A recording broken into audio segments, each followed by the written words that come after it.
Welcome to See Through Problems. Let me ask you something. Have you ever watched a 10-hour C programming course and still felt like you understood nothing? Yeah, me too.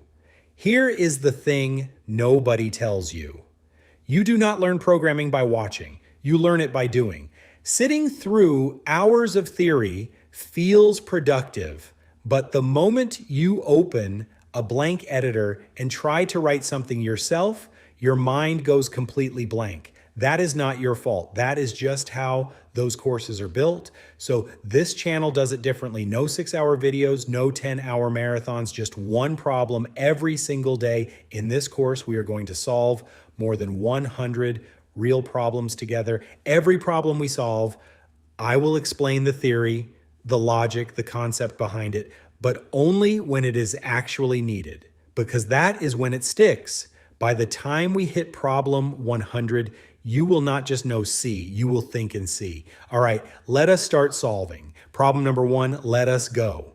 Take two numbers from the user, add them, print the result. Simple. But to solve this in C, you need to understand every line you write. So let us build it one line at a time. First line, hash include stdio.h. By default, C knows almost nothing. It cannot even print text on its own. This line loads an external toolbox. Depending on what you need, you load different toolboxes. stdio.h gives you printf and scanf. Anything input or output related, this is your toolbox. Math.h gives you square root, power, absolute value. Like a scientific calculator you just pick up and use.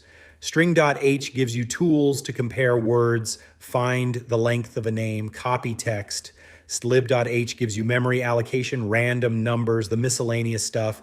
Think of it like a hardware store. You do not carry every tool when you walk in. You go to the right aisle and pick exactly what you need. Hash include is how you pick your aisle. For today, we only need stdio.h because all we are doing is input and output. This is main. Where your program actually starts running, C does not read your file top to bottom. It looks for main and begins from here. Think of it like a restaurant. There's a kitchen, a storeroom, a freezer full of ingredients, but nothing happens until a customer walks in through the front door. Main is that front door. Everything starts here.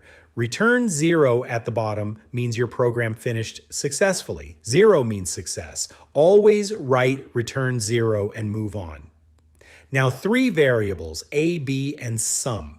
A variable is a named box that stores a value. You give it a name and C reserves a space in memory for it. Think of it like a locker room. Every locker has a number on it. You put your stuff inside and come back for it later. Here, A and B hold our two inputs and sum stores the result. Int before them is the data type.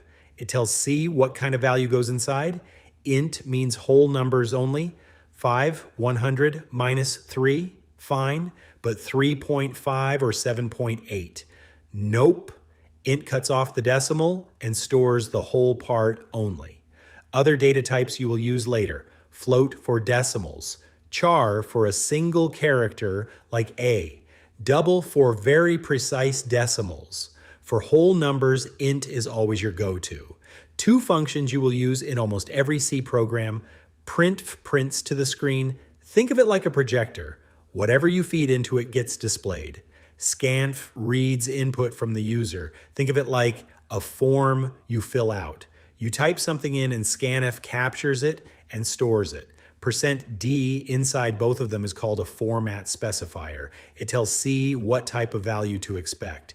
%d means integer, %f means float, %c means char, %s means string. We have 2%d in scanf because we are taking two integers. The ampersand before A and B. Never skip this. Scanf does not just want the variable name, it needs the exact memory address to store the value inside.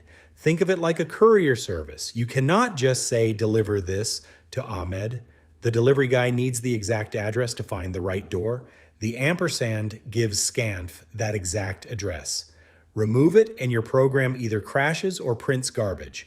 Add A and B, store in sum, then print it.